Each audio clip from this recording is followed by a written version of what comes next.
Pasadan otsailean 24an, Caritas eta Foessa Fundazioak aurkeztu genuen Euskadiko garapen eta alboraketaren txostena. Eta bideo honetan azalduko do, txosten horrek eman dauzen konklusiorik garrantzitsuenak. Idelelanko ideia da, alboraketa ulertzeko ez dugula begiratu behar bakarri pobreziari. Alboraketa da fenomeno oso konplexua eta ulertu behar dira bebai nola emoten diren beste gizarte arazo batzuk. Begiratzen da enplegua, badagoen edo ez familietan eta ze motatako enplegua da, enplegu baldintzak, kaskarrak badira diru sarrerak enpleguaren ikuspuntutik, ikusten da bebai familiak ze arazoak daukaz etxebizitza egoki bat eukiteko eta mantentzeko, eta hor dauzen horniturak bai gura energia ordaintzeko kapaz badiran eta etxebizitza bera egokia badan. Ikusten dira bebai erlazioak, famili barnean zenolako erlazioak dira, bakardadean bizi badira pertsonak, ia badaukien edo ez laguntza sareak bere inguruan. Ikusten da bebai badagoen gatazka soziala edo konflikto soziala, ez? Auzoan edo auzokideen arteko gatazka edo alboraketa. Bebai ikusten dugu partaidetza. Parte hartzen dugu elkarteetan, gizartearen bizitzan, parte hartzen dugu bebai erakunde politikoetan edo autoeskundetan. Orduen, alboraketa da bizitza egoerak non arrunta den bizitza duinaren esparrutik, pertsona edo familia asko urrundu egiten dirala.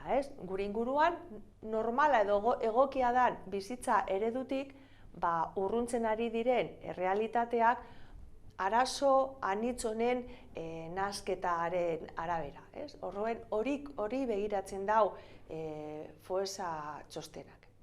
Zer ikusi dugu 2021 urtean, COVID-aren erasoa jaso eta ondoren.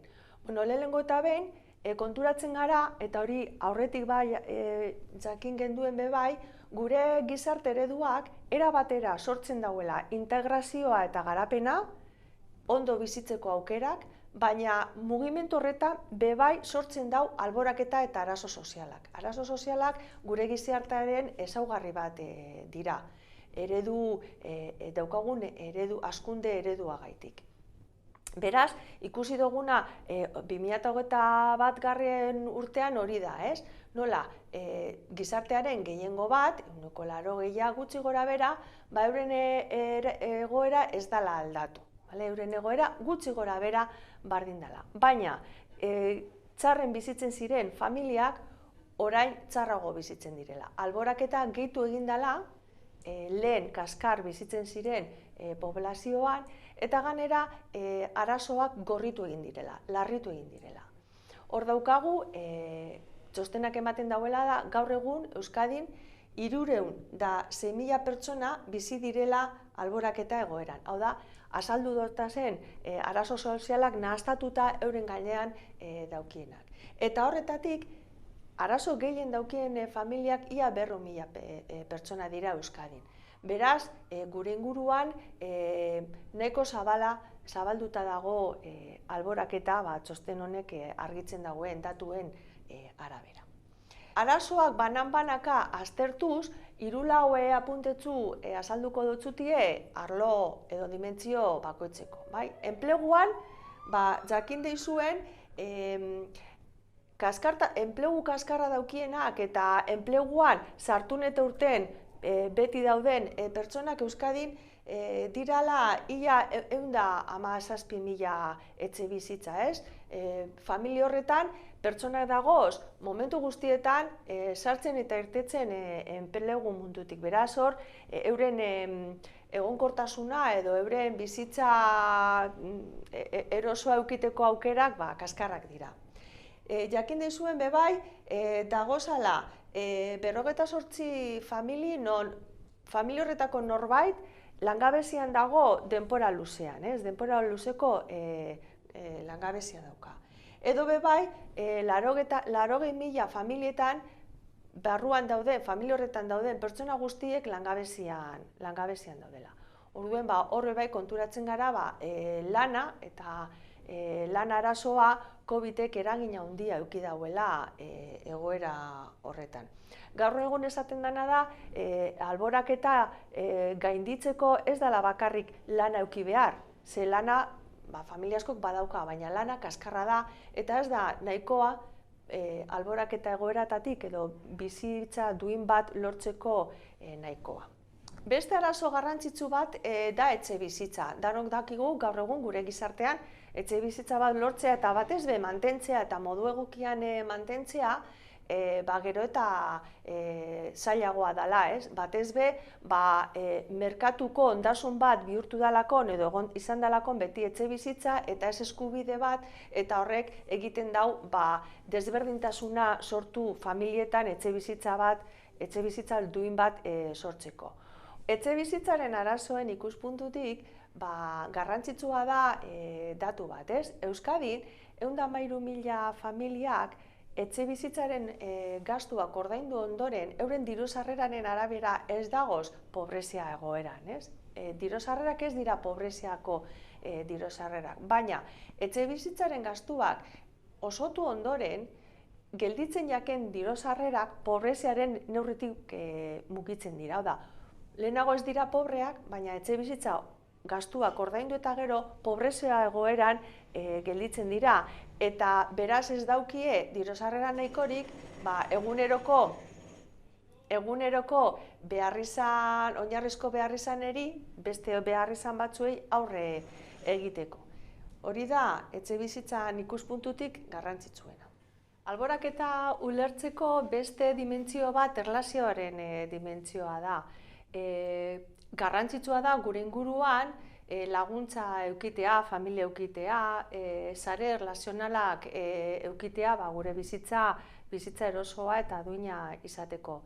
Aspektu horretatik, txostenak esaten dozkuena da, erlazioak ahuldu egin dirala COVID-en eraginez, eta 2018tik ona galdu egin doguz sare erlazionalak, eta horren emaitzarik sakonena da Euskadin 45.000 pertsona guztiz bakarrik bizi direla. Beran inguruan inor gabe arazo baten aurrean laguntza eskaintzeko edo bizimodua erlazioakaz aurrera egiteko. Eta alboraketa sufritzen da bezen pertsonengan oraindik gehiago igon da erlazio galtzea. Beraz, egoera guzti hau ikusita ondorio batzuk atera aldoguz desberdintasunari buruz, ez? Eta desberdintasuna eta aukera egoera desberdinetan bizi diren pertsonei buruz. Enplegua kaskarra edo enplegu bakoa direlakon, etxe bizitzan arazoak daukizelako, diru-sarrerak ez direlako nahikoak beharrizanei aurre egiteko, sare erlazionalak bebai apurtuta daudelakon eta barkardadean bizi direlakon. Eta beste hainbat egoera direla eta ikusten dugu arrakalatute daukagula Euskadi. Gure gizartea dago desberdinduta poblazioaren ezaugarri batzuen buruz. 5 arrakala seinalatzen dauz txostenak. 2 dira arazo batzuen inguruan. Lehenkoko arrakala da diru-sarreren arrakala, hau da, diru gitzien eta gehien daukien arteko desberdintasun hori, ez? Ikusten da 2008ko krisitik ona, guk banantzen badugu Euskadiko gizartea 5 pisuko etxe batean, lehenengoko pisuan kokatzen baduguz diru gitzien daukiezan pertsonak eta 5. pisuan diru gehien daukien pertsonak gure gizartean, lehenengoko pisuan bizi direnak 2008ko krisitik ona euren diru-sarreren kopurua 3% galdu egin dabe, atzerantz egin dabe. Alderantziz, 5. pisuan bizi direnak euren diru-sarreraren kopurua 20% gehitu egin dabe. Beraz, distantzia asko dago eta desberdintasun asko dago diru-sarreran ikuspuntutik, aberastasuna eta pobreziaren ikuspuntutik gure gizartean. Beste arrakala bat da, COVID-en eragina zuzena daukana, eta da arrakala digitala edo digitalizazioak ekarri dozkun arazoak bebai, zerbitzu batzuetara, aukera batzuetara, edo bebai eskubide batzuetara administrazioagaz daukagun erlazio horretan eukiteko. Gero eta gehiago interneten mugitzen jakitea, wifi eukitea, dispositiboak eukitea, eta horre bai trebetasunak eukitea, funtsezkoak eta derrigorrezkoak dira hainbat gauza egiteko gure bizitzan. Eta hor, ez bazabiltzez azkar eta harin, edo ez badaukasun, hori wifi konexioak edo tresnak hori azkar egiteko aukera galtzen duzu, edo bebai ez duzu eragitzen ondo administrazioagaz, RGI edo pentsio bat eskatzeko, lanpostuetara edo kurrikulunak bidaltzeko eta apuntatzeko, formakuntza egiteko online, bankuekaz hartu emanak eukiteko, hainbat eta hainbat operazio gaur egun online egiten dira, eta danok ez gara kapaz online mundu horretan modu berdinean jokatzeko. Horrek bebai desberdintasunak dakaz, eta alborak eta egoeran dauden pertsonek eta familiei bebai hor gogor jotzen jabe. Beste ikuspuntutik, arrakalak dagoz gu geu, populazio moduan edo pertsonen moduan ze ezaugarri daukagun, zelakoa garen, ez? Eta desberdintasun bat edo arrakala bat da edadeana, adinarena. Gazteak eta umeak, batez be ume txikiak daukiezen familiak eta ama batek aurrera daraman famili horrek umiekin, edota gazteak dauden familietan, eta gazteak eurrek 30 urtetik berakoa izatea, arrisku gehiago dakar alboraketa eta pobrezia sufritzeko. Beste guztiok baino arrisku gehiago. Egoera horretan daudenak alboraketa sufritzea posibleago izango da.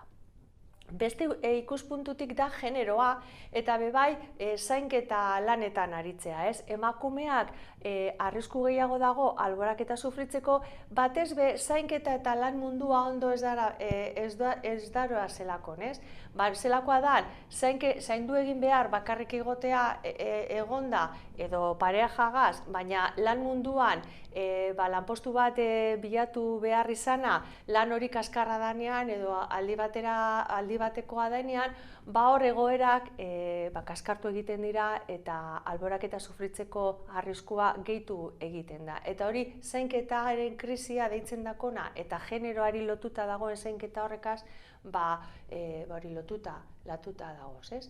Eta azkeneko desberdinkeria gure artean da bertokoa izatea edo atzerritarra izatea, ez? Identitate kulturala edo beste nazio batean etorkina izatea. Azken finean etorkina izatea edo bertokoa izatearen aldeko desberdintasunak, ez? Alboraketa egoera sufritzeko arriskua bada 10 familitik 6 etorkinetan alboraketa sufritzeko arriskua dauki eta alboraketa egoeran daude, ez? Hor bebai, gu nolako kohesio soziala eta nolako gizarteratze prozesuak egiten dugu aniztasun kulturala eta jaioterri desberdinen artean, hori bebai garrantzitsua da eta hor ikusten da arazoak daukaguzala. Bi ideia amaitzeko, ez? Bat da, garrantzitsua da, gure buruan daukagula alboraketa egoeran dauden pertsona, pobrezia egoeran dauden pertsonak, euren egunerokotasunean ez dago zala ezer egiten. Txostenak horreri kontra egiten jako, ez? 10 pertsonatik 7-8 dagoz zozer egiten. Edo formakuntzan, edo lanean, joan sartun batzutan lanean, beste batzutan desenpleguan, edo tailerratan, edo zainketa lanetan, edo formakuntzan, ez dagoz, ezer egin barik alboraketa egoeran daudelakon. Dagoz, jartzen dugun irudia da, eskalera mekaniko batzuetan joango balitz bezala, baina kontrako norabidean, ez? Eskalerak berantza doazenean eta zu saiatzen bazara gorantza egiten, zu mugiten zara, baina ez duzu egiten aurrerantza. Horrelako egoeratan dago zenbat familia, ez? Arrakala honek, egoera kaskar honek, nola dagoen ingurunea, euren kontra egiten dutzu eta naiz eta eurek pausoak eman eta aukerak bilatu, ez dabe lortzen inklusio hori edo bizitza hobetze hori, ez? Ez da euren esku dagoen gauza bat, bakarrik, baizik eta bebai inguruneak zen nolako aukerak eta aukera berdintasunak sortzen doguzan gizarte moduan. Eta amaitzeko bebai, oso argi dago eta oso argi izten daue txostenak, partaidetza bai elkarteetan edo partaidetza bai politikan edo autoeskundetan eta eragin aldaketa eragina lortu aldiren mugimenduetan oso gutxia dela alboraketa egoeran dauden pertsonengan, ez?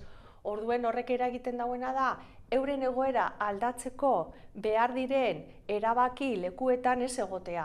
Beraz, euren kasua edo euren arazoa agenda politikoan sartzeko oso gatz izaten da, zeurek dagoz beste gauza batzutan, ez dagoz hor formakuntzan bizitza aurrera ematen, ez dira sentitzen partaide edo botereagaz pausu hori emateko, elkarteetan parte hartzeko edo eraldaketa politikoetan parte hartzeko, ez? Eta horregaitik da garrantzitsua besteon solidaritza eta bebai elkarte sozialak egiten dugun lanean ez bakarrik laguntza ematen, baizik eta empoderamiento edo partaidetza prozesu horrek sustatzen. Bestela oso gatza da agenda politiketan gai honek sartzea euren ikuspuntutik, ez? Eurek izatea, guk esaten dugun moduan, euren bizitzaren sujeto aktiboak. Bueno, eskerrik asko.